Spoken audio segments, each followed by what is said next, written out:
Okay, will you avoid the ultimate temptation? We're in chapter 3 of Revelation, and what we're looking at is the whole book of Revelation is a message from God for every believer. And so it was sent to the early church and then passed on to us. It was how to live for God for them in the ever-darkening Roman Empire world, for us in the ever-darkening Western culture world, 20 centuries later. We have the same challenge. The first generation church had the actual apostles and had Jesus at the front end of it, but the second generation church had neither. Their last apostle was in prison or in exile, far away, and so Jesus comes back to see how the church is doing without all the original key players. I mean, wouldn't it be nice to go to church and have apostles there? I mean, you could ask them a question and they just quote right from the Bible because they wrote it, and you go, oh, that settles everything. I mean, wouldn't it be nice to have John come and John say, well, this is what Jesus meant in Revelation. I heard him say it. Wouldn't that be fun? But that's not God's plan.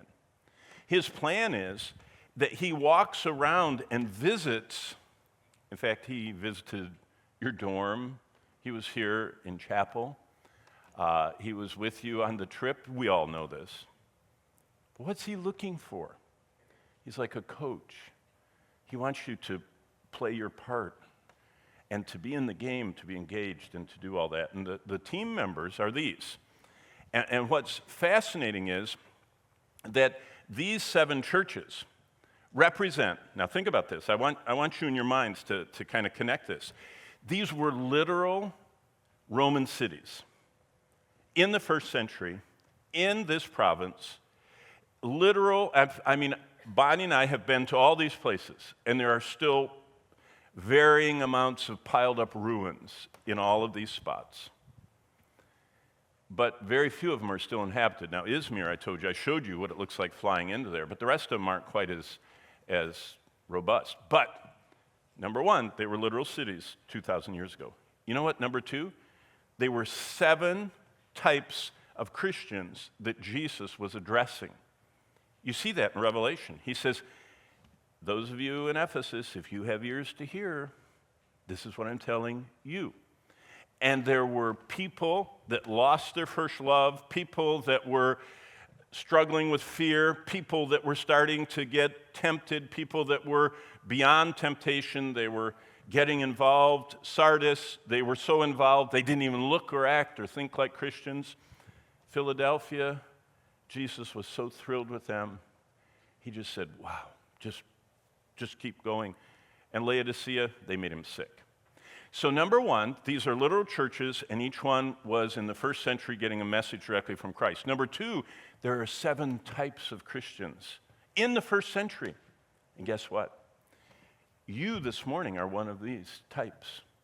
Because Jesus said, this is what the churches need to hear.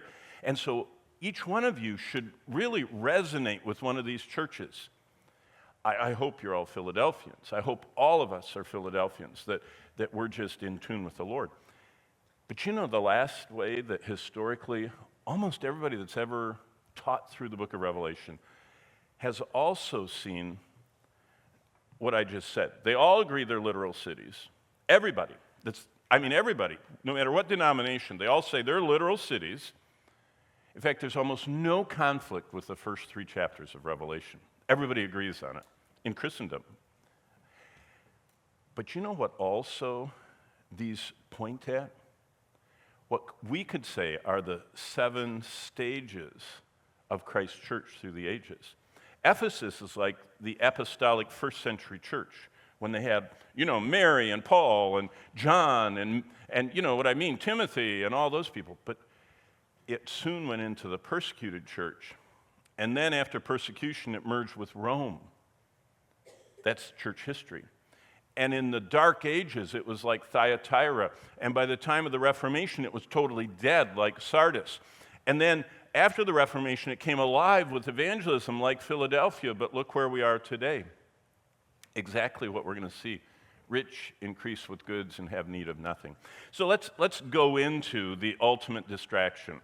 The idolatry of distraction. When these people came to Christ, They had to make a conscious choice to turn away from Roman culture and turn toward Christ.